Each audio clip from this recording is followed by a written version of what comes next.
Salut les amis, je suis ravi de vous retrouver dans cette nouvelle vidéo. Aujourd'hui, on va parler ensemble d'un sujet qui me tient à cœur, c'est ma nouvelle façon de jardiner. J'ai majoritairement changé quelques trucs au niveau de mon potager et particulièrement la construction de bacs surélevés pour jardiner plus facilement et avec un meilleur entretien possible. Donc la culture en bac surélevé au niveau du potager, c'est parti, c'est tout de suite. Je vous présente ça, c'est de la balle.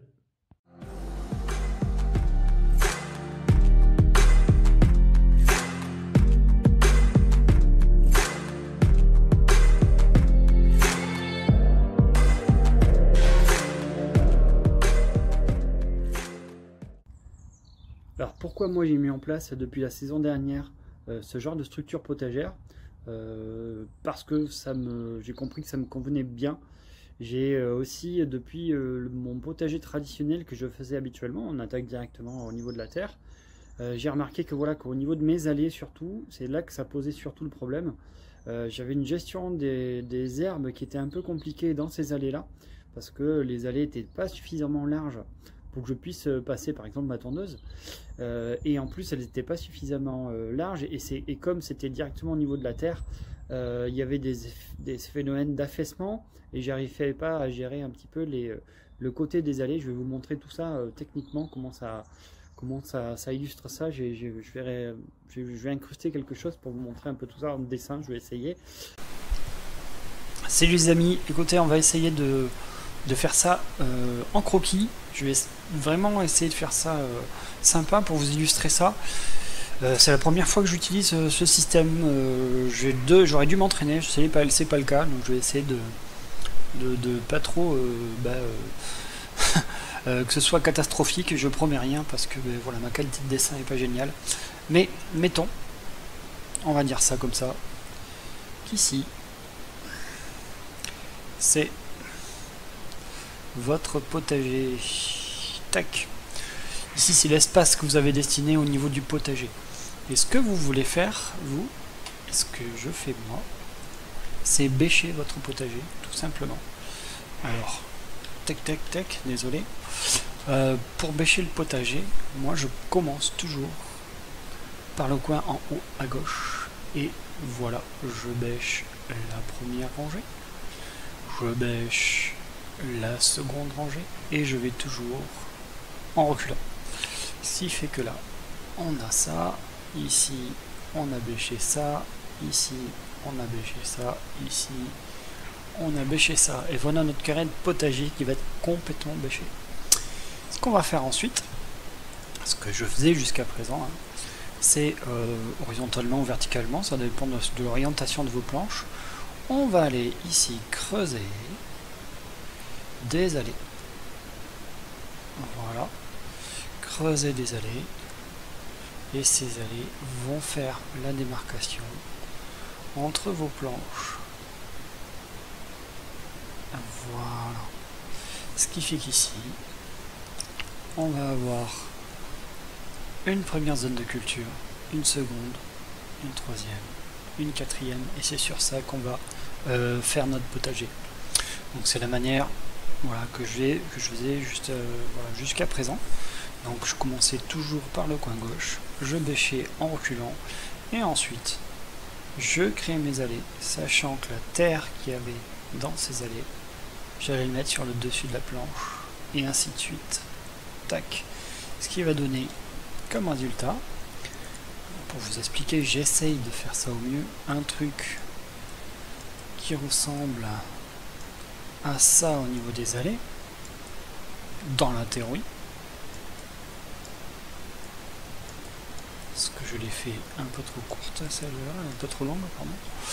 Donc on a à voir nos zones de culture qui sont là.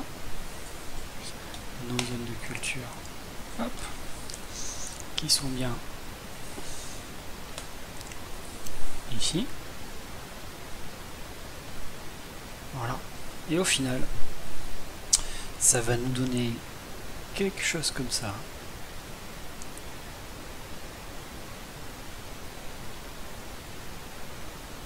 Puisque la terre qu'on a mis décaissée là va se retrouver ici sur le dessus. Il ne reste plus qu'à niveler tout ça. Et on va pouvoir faire, par exemple, attention, dessin, cultiver, nos carottes ici, les petits radis, etc., etc.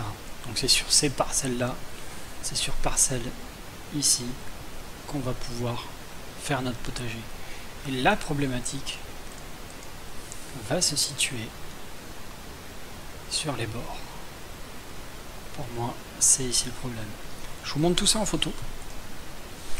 Je vous montre tout ça en photo, ça sera plus clair. Donc voilà, en gros, le potager qui a été bêché, chose que je faisais avant. J'ai créé mes allées, désolé, les notifications. J'ai créé mes allées et vous allez voir qu'ici, c'est une allée, une autre allée, enfin une autre planche de culture, une autre planche de culture, une autre planche de culture. Et on a passé en vert. On va passer en vert. On va voir la planche de culture, l'allée qui est ici, la planche de culture, l'allée qui est ici, et ainsi de suite. Et on voit ici, au bout là, que la terre qui a été dégagée de cette allée là est venue sur le dessus. Là, elle n'a pas encore été ratissée, ça n'a pas encore été nivelé. Voilà ce que ça donne une fois ratissé. Je vous montre. Voilà, donc ça, c'est une fois ratissé. On a bien une allée bien propre. Tac, tac. Et on a vraiment, enfin une planche de culture très, très propre et une allée ici qui la plupart du temps on laisse 2 pieds en largeur. C'est ce que je faisais jusqu'à présent. Ouais, donc c'est des pieds. Faut être imaginatif. Et pourquoi j'utilise désormais le potager surélevé? Parce que on va voir que le problème, à force d'arroser, à force de tout ça, la terre qui va se situer là va doucement glisser vers le bas et il va y avoir un phénomène d'herbe qui va pousser au bord et ça va être compliqué de l'enlever parce que quand on va l'enlever, on va creuser un peu plus le niveau de la terre, on a une surface de culture qui va diminuer et c'est un peu compliqué à gérer au niveau de la gestion des mauvaises herbes en particulier et de la zone de culture qui va après se réduire un peu. On va avoir un phénomène plutôt comme ça va s'étaler et l'herbe va pousser tout le long et c'est là que ça pose problème au niveau de la gestion de l'herbe. Et moi je galérais pas mal vis-à-vis de ça. Ça c'est la première raison. Et la deuxième raison c'est que ma façon de jardiner, quand je bêchais avant traditionnellement mon potager, j'avais toujours, en fait, quand je créais mes allées, je creusais au niveau de la terre et je ramenais sur le dessus, ce qui fait que j'ai toujours jardiné avec une hauteur qui était plus importante au niveau du sol par rapport au niveau de la terre. Et je cultivais déjà de manière, enfin, sans trop le savoir, de manière déjà surélevée par rapport au niveau du sol. Et pour moi, c'était la façon de faire idéale. Par rapport à ça, il y a un lézard qui passe, je regarde, c'est cool, c'est cool. Et donc du coup, sans le savoir, je pratiquais déjà ce genre de méthode. Mais ça avait ses limites. Et moi, je vais vous dire quels avantages j'ai trouvé, parce que depuis la saison dernière, j'ai pu tester. Quels avantages j'ai trouvé, aussi quelques inconvénients. Mais on va commencer par les avantages, sinon je ne l'aurais pas fait. Alors déjà, premier avantage, c'est que c'est facile à monter. 4 planches, des clous, un vis, et on a notre petit carré. C'est pratique parce que moi j'y trouve un super avantage, c'est qu'on va vraiment avoir une zone délimitée et la gestion des herbes et l'entretien va être vachement facilité par rapport à ça. On a une structure qui est adaptée, on peut faire le tour et on peut plus facilement gérer la culture sur place et gérer l'entretien de cette culture là. Moi c'est ce que j'ai trouvé comme premier avantage. Deuxième avantage, c'est que j'ai remarqué aussi qu'il y avait un phénomène de tassement qui était moins important dans les bacs potagers. Maintenant que j'ai le recul, j'ai 1 an de culture de ce type-là. J'ai remarqué que la terre s'affaissait beaucoup moins au niveau des grands bacs potagers, plutôt que dans mon potager classique où à terme on a un tassement qui est plus important, même si bien sûr on ne marche pas sur les surfaces, mais le côté terre ameublie est plus flagrant de mon côté sur les carrés potagers, sur les structures potagères surélevées, plutôt que dans mon potager classique. J'ai remarqué ça et pour moi c'est un réel avantage parce que la terre est plus ameublie, plus aérée, il y a plus de vie dedans et c'est plus intéressant du côté de la fertilité du sol. Donc c'est un réel avantage de ce côté-là. Autre avantage aussi, c'est voilà, c'est joli, c'est esthétique, c'est sympa, même si selon le bois que vous allez utiliser c'est un plus ou moins galère. Mais voilà un autre avantage qui peut être sympa. Autre avantage qui est non négligeable, qui est hyper important, c'est que on se courbe moins, c'est-à-dire on va moins près du sol, et donc du coup on a une fatigue physique qui est moins importante. C'est plus facile d'entretenir, c'est-à-dire un peu plus ludique, plus sympa, et on se fait moins mal au dos, c'est plus intéressant, on a plus envie aussi de faire tout ça, parce que physiquement c'est plus accessible. Donc ça c'est aussi un avantage qui est non négligeable par rapport à ça.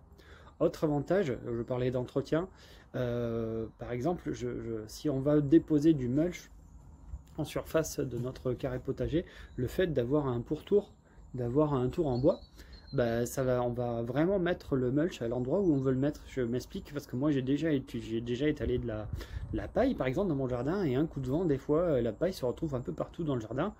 J'ai obligé d'en remettre, ça a un coût supplémentaire et c'est non négligeable aussi.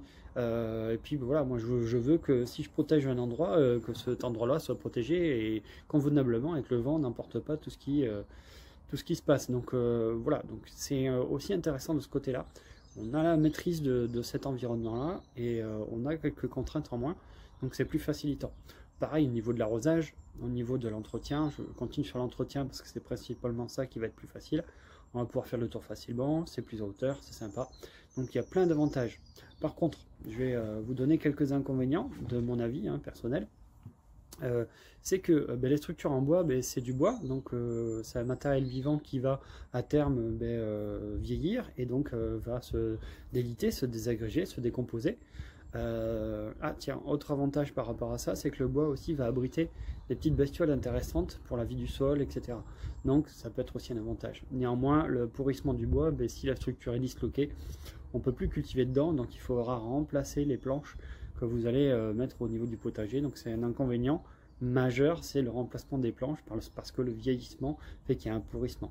Donc là, vous devez l'avoir en tête en se disant que si vous cultivez de cette manière-là, à terme, il faudra remplacer les planches de culture. Donc, ça, c'est un vrai inconvénient. Autre inconvénient, c'est que le fait d'avoir une structure surélevée, il va y avoir un phénomène de drainage au niveau du sol qui va être plus important.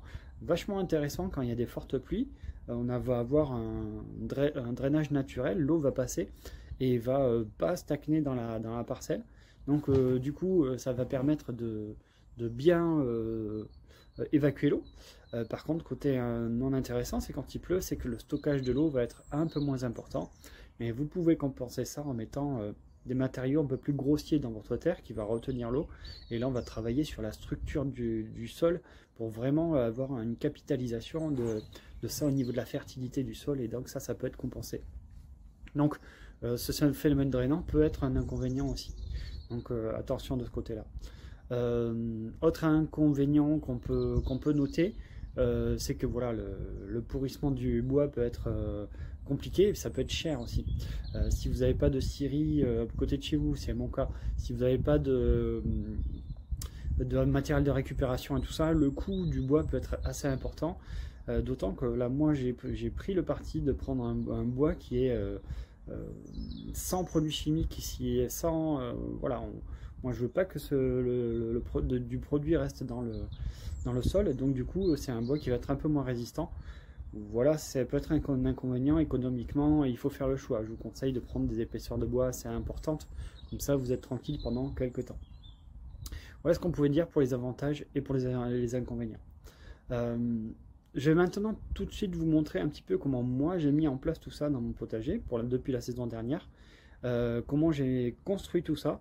Et je vous explique pourquoi j'ai agrandi mes allées par exemple de circulation, même si ça m'a fait perdre pas mal de place au niveau du potager. Je vais diminuer drastiquement ma surface de culture, mais c'est aussi au bénéfice du fait que on peut circuler plus facilement au niveau des allées. Je me sers des allées maintenant, je passe la tondeuse dessus, donc ce que je tonds, je le remets dans mes macs, ça me fait de la fertilité. Voilà, donc tout va s'équilibrer aussi également, c'est un choix de ce côté-là, et je vous montre tout de suite comment j'ai mis en place tout ça. Je vous dis à tout de suite dans la suite de la vidéo.